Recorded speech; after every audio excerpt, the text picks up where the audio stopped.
Hi everyone, I'm David Fisher, and this is Presidential Chronicles, the series of books and videos on American history as seen through the lives of the presidents of the United States. This episode is from the life of Chester Arthur, and the focus is the collector.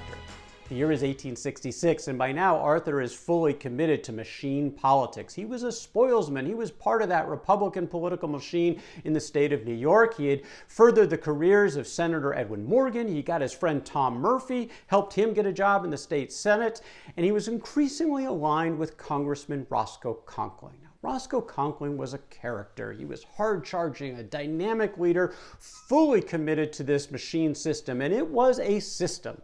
They would win office by promising jobs to their friends and friends of friends who would rally around them at election time, get their votes. Once they were in those jobs, there would be a tax imposed upon them by the machine. 1, 2, 3% of their salaries would go back into the campaign coffers for the next election. You'd go through the process again, promises of more jobs. This was the machine system, and Roscoe Conkling was a strong leader in the state of New York. In fact, Roscoe Conkling demanded obedience, even reverence. He was narcissistic in his style, but you didn't mess with Roscoe Conkling. You get out of line, his mighty wrath was coming down on you. He was made to be a political boss, just like Chester Arthur was made to be a top lieutenant, because Chester Arthur's skills were behind the scenes, where he was really good at campaigns, raising money, enforcing those assessments. And through all this, and through his good works, some of his own prospects began to rise as well. He was welcomed into the exclusive Century Club of New York in 1867. This was one of the most distinguished citizens of New York, were part of this organization, and he was now a member. The following year, he was made the chair of the State Republican Executive Committee.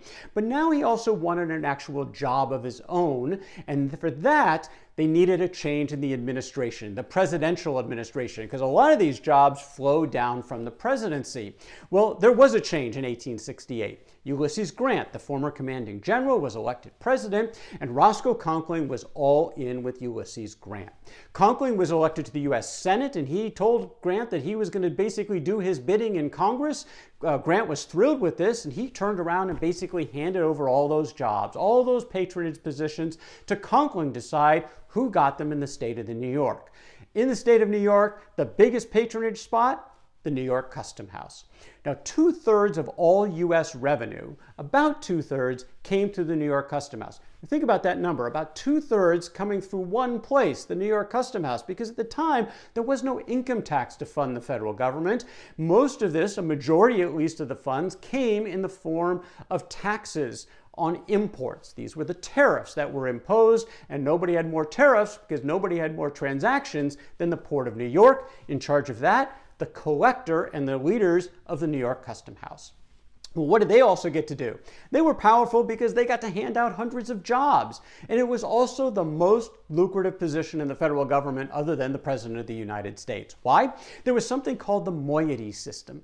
With this, top officials were incentivized to find malfeasance. And they would impose fines on shippers and importers if their books were not in sync. And they personally got to keep a piece of those fines. Well, this was incredibly lucrative, to the tune of around $50,000 a year on a salary that was a base of only $12,000.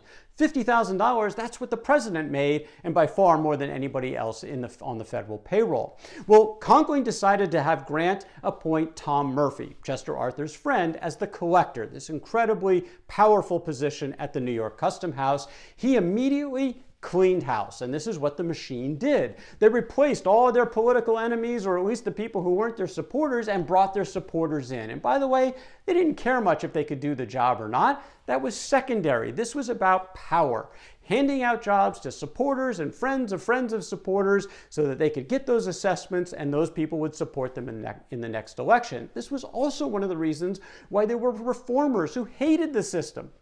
They thought it was full of corruption. The moiety system was sort of some negative incentives to actually go find malfeasance. There was something unsavory about that, as well as all of these sort of incompetents who were given positions. There were reformers pushing for change, but certainly not Roscoe Conkling, not Tom Murphy, and not Chester Arthur. Arthur wanted in at the Custom House, and he did get a reward position, Murphy had a lot to do with it, but it wasn't at the Custom House. Murphy used his influence with boss William Tweed, who ran other parts of the city of New York, and he offered his position to Arthur to be the counsel to the New York City Tax Commission. He was going to pay him $10,000 a year. Again, this was more than cabinet secretaries or congressmen. This was big bucks. But for those dollars, Tweed had expectations, and Tweed didn't want just somebody to go along. He wanted someone who was going to come in and actually do his bidding.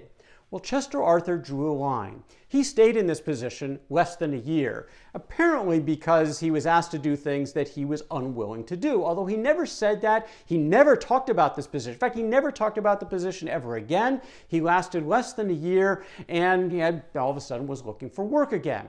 Well, he wasn't out long, because things were still bubbling up on the reform front. Murphy was kind of in trouble. He had done some things to anger some folks, and there was a lot of pressure to actually stop some of these machine activities with all the patronage stuff going on, and there was pressure on Ulysses Grant, and eventually he decided to make a change, and Murphy was forced out. But Grant was still fond of Murphy, he was still fond of Conkling, and he asked them, who should I put in place at the Custom House? And they both said one name: Chester Arthur. And at the age of 42, December 1st, 1871, Chester Arthur was on cloud nine for two reasons. First of all, his daughter Ellen was born that day, named after her mother, and he started as the collector at the New York Custom House. This was a perfect fit for Chester Arthur. He was strongly aligned to the party, no question about that. He was also a disciplined worker. He got stuff done. He was socially affable. He was an instant hit with the managers and the customers. It's an interesting note said by the New York Times at the time. His name, Arthur, very seldom rises to the surface of metropolitan life, and yet moving like a mighty undercurrent, this man during the last 10 years has done more to mold the course of the Republican Party in this state than any other man in the country. Now he had his reward. Not only was he thrilled, his wife was thrilled. Nell was ambitious too. She wanted to rise in social circles in society. That came with this job.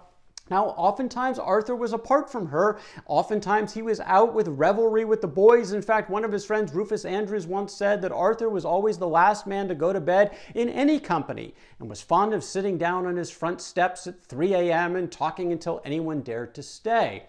Nell accepted this. It was all part of the package. If her husband was away all hours of the night, she would still enjoy going to the theater and other social events. In fact, they gave lots of parties at their home with all the income flowing in. They would literally roll out a red carpet for these parties. They had fancy servants, the best food, cigars. They'd also have family vacations. Arthur was loving fishing in east coast of Maine, eastern Canada. Times were really good for the Arthurs.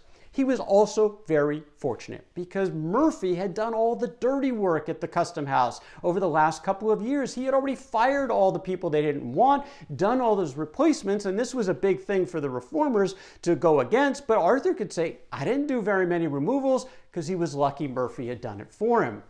He did make people happy who wanted those jobs. What did he do? He didn't do removals, he just added more jobs.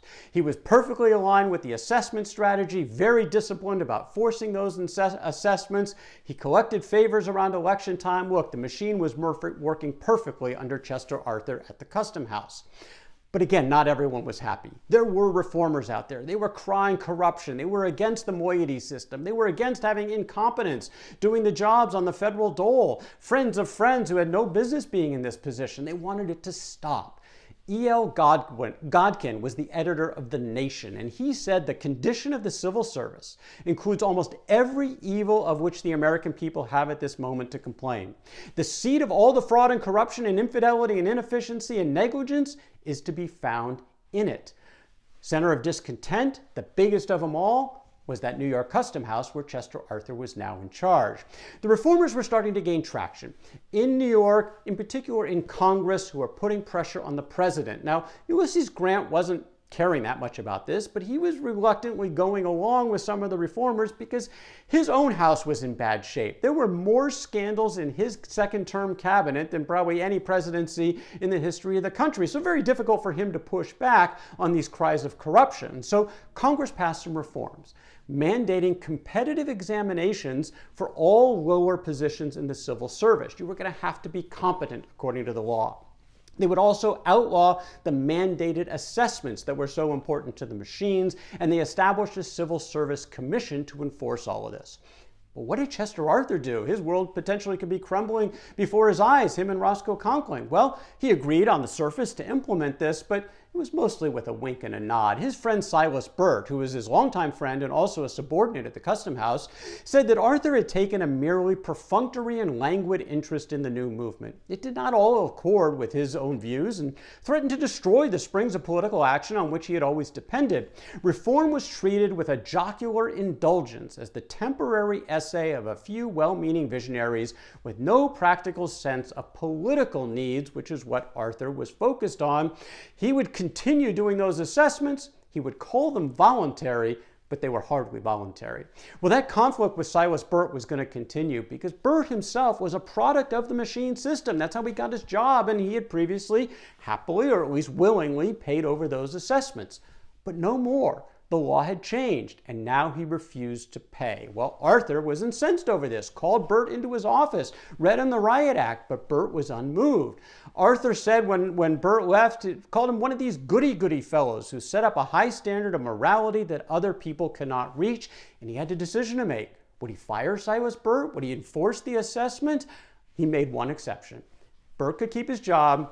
This is a longtime friend. He let him stay. No assessment for Silas Burt. He was the only exception, though. Everybody else still playing by the old rules. Well, he and Burt would continue to go sideways. We'll talk about that in future episodes. There were more reform on the way. The Anti-Moiety Act came in 1874. Nobody was impacted by this more than Chester Arthur at the New York Custom House. Moieties were out. His $50,000 salary was back down to his base of $12,000 a year. But he didn't change his tactics. The machine kept rolling along. In fact, Arthur was renominated and confirmed for a second term as the collector of the New York Custom House. He was confirmed unanimously. But could it last? For that, we'll need to see what happens in the next election, which is the story for another day. That is Chester Arthur and the Collector from the life of Chester Arthur. For more presidential chronicles, check out my books on Amazon.com, and don't forget to subscribe to my YouTube channel. Until next time, I'm David Fisher, and this is Presidential Chronicles.